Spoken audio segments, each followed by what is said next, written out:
इस विधानसभा क्षेत्र से कांग्रेस पार्टी के राहुल जी के, सोनिया जी के, हम सब के और आपके लोकप्रिय उम्मीदवार हमारे छोटे भाई विनोद सुल्तानपुरी जी और हमारे फरीदाबाद से विधायक शर्मा जी, पर्यवेक्षक महोदय, बहुत सारे हमारे नेता मंच पर उपस्थित हैं और इस सभा में मौजूद नौजवान दोस्तों, बुजुर्गों, माताओं, बहनों, बच्चों, साथियों, कल प्रचार का आखिरी दिन और 12 तारीख को प्रदेश में सरकार और मैं मानता हूं कि 5 साल की सरकार का जो कार्यकाल है आपने भली भांति देखा है। 8 साल से केंद्र में बीजेपी की सरकार है और 5 साल से यहाँ भाजपा की सरकार है।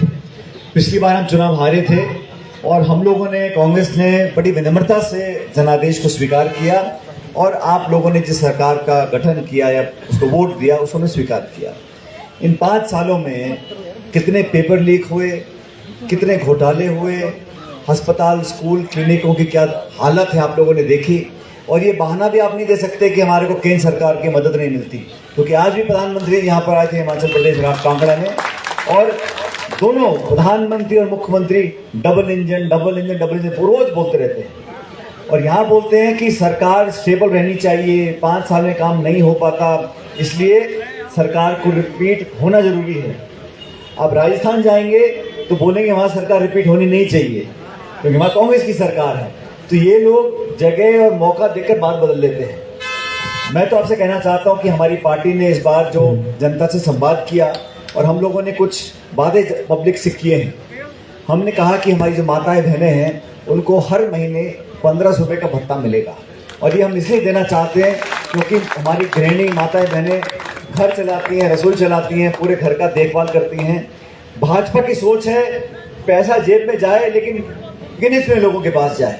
वो लोग जो देश में हवाई अड्डे, रेलवे लाइन, बिजली कंपनी, बैंक, इंश्योरेंस कंपनी, जो देश की संपत्तियां हैं उसको जो औने पौने दाम में खरीद रहे हैं, उनकी जेब में पैसा जा रहा है खरबों रुपए।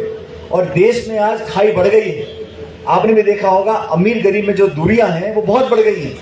मनमोहन सिंह जी प्रधानमंत्री थे तो 14 करोड़ लोगों को हमने गरीबी रेखा से ऊपर हम उठा कर लेके आए थे।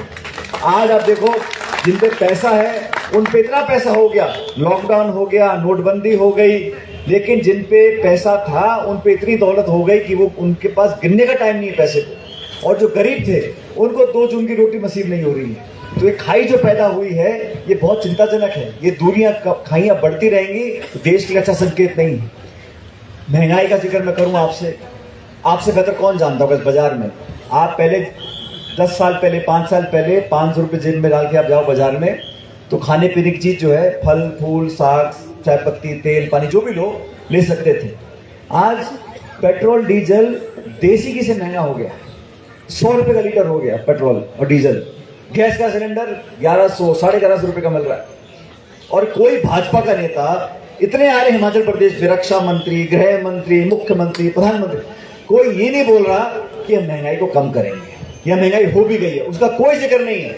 और जिक्र तो है मंदिर बनेगा, मस्जिद का होगा, हिंदू का होगा, मुसलमान का होगा, और रोज भाषण सुनता हूं मैं हिमाचल प्रदेश में। और असली बात तो ये साथियों कि ये सारे नेता यहाँ पे कर क्या रहे हैं भाई। अगर जो हमारे मुख्यमंत्री जी हैं जयराम जी, इनकी सरकार के काम से अगर लोग खुश होते तो मोदी जी को आना थोड़ा पड़ता रोज यहाँ पर। वो क्यों आ रहे हैं? तो उनको मालूम है यह मामला गोल है। अब मैं हिमाचल में बहुत घुमा हूँ, मैं लाहौल स्पीति, बिलासपुर, कांगड़ा, मंडी, शिमला, हर जगह गया हूँ। हर जगह बदलाव की हवा चल रही है और सरकार कांग्रेस पार्टी की बनने जा रही है, इसमें कोई किसी को शक नहीं है। मतलब जो भाजपा के समर्थक भी हैं, आप कैमरा हटा दो तो मन बोल देंगे साहब इस बार तो हमारा मामला खराब है। तो जब सरकार बन रही है और हमारे छोटे भाई को यहाँ पार्टी ने तीसरी बार मौका दिया है। मौका क्यों दिया है?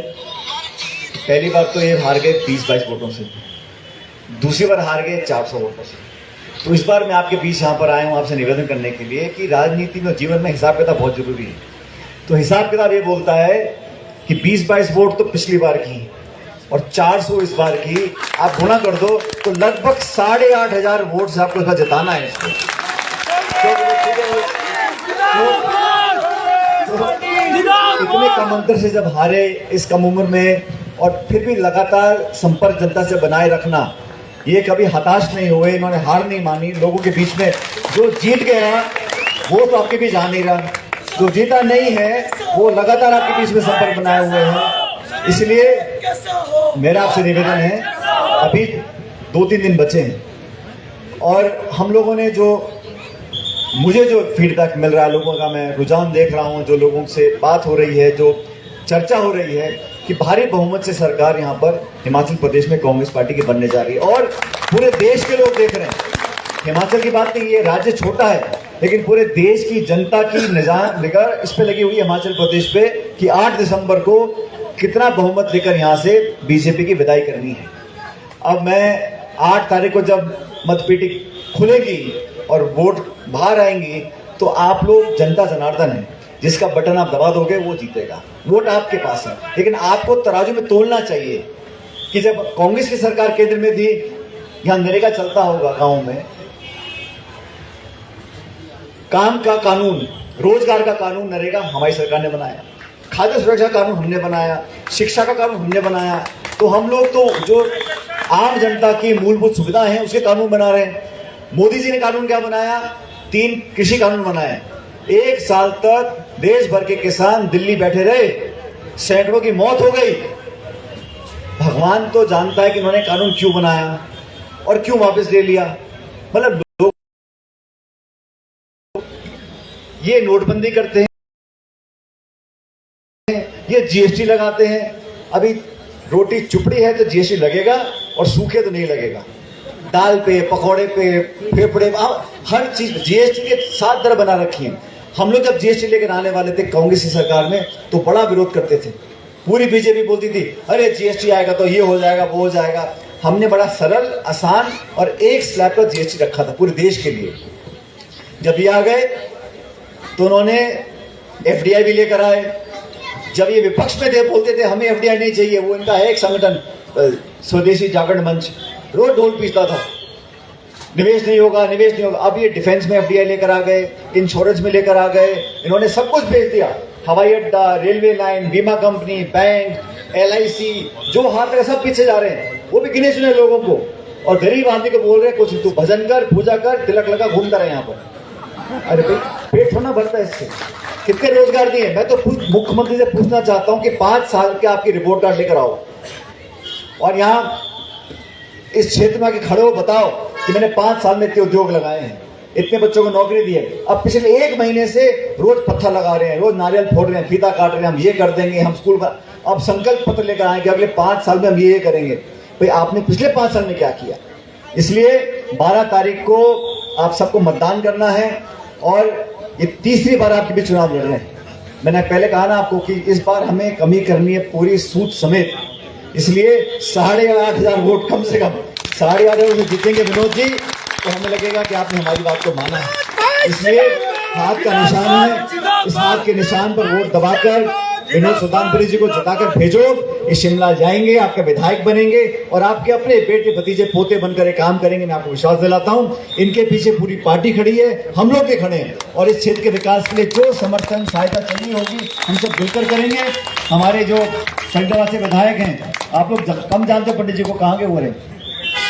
ये शर्मा जी जो है ये बहुत ज्यादा मेहनती और कर्मठ व्यक्ति हैं और ये जहाँ पैर डाल देते हैं ना पंडित जी, वहाँ फिर भैया पार हो जाती है। तो आप यहाँ पर आए हो विनोद जी की मदद करने के लिए। मेरा पूरा विश्वास है कि 36 कौम के लोग, इसमें देखो ये जाति पाति भूल जाओ, ये कांग्रेस की सरकार बनने जा रही है, आपका प्रदेश है, आपका अपना बच्चा है और आप लोगों को जाति पाति छोड़कर ये निशान पहचान कांग्रेस पार्टी के से वोट डालनी है। और कृपया करके अपनी वोट की कीमत समझो, एक एक वोट कीमती है, इसे यहाँ मत डाल देना। आपकी ये वोट जाहिर मत करना, जो जीत रहा है, जो सरकार बन रही है उस पर वोट डालोगे, आपकी वोट की गिनती होगी और इनके कंधों पर एहसान रहेगा आपका कि आपके वोट से जीत कर गया है। तो इसलिए 12 तारीख को हाथ के निशान में बटन दबाकर भारी बहुमत से इस छोटे भाई को जिताकर भेजो। ये बहुत दिनों से आपके काम कर रहा है, मेहनत कर रहा है, मैं भी आपसे आग्रह करने के लिए आया हूँ कि भारी मतों से विनोद जी को जिताकर भेजो। और हम लोगों ने ऐलान करा है हमारी सरकार बनने के बाद पहली मीटिंग में ओपीएस लागू करेंगे, ओल्ड पेंशन स्कीम प्रदेश में लागू करेंगे।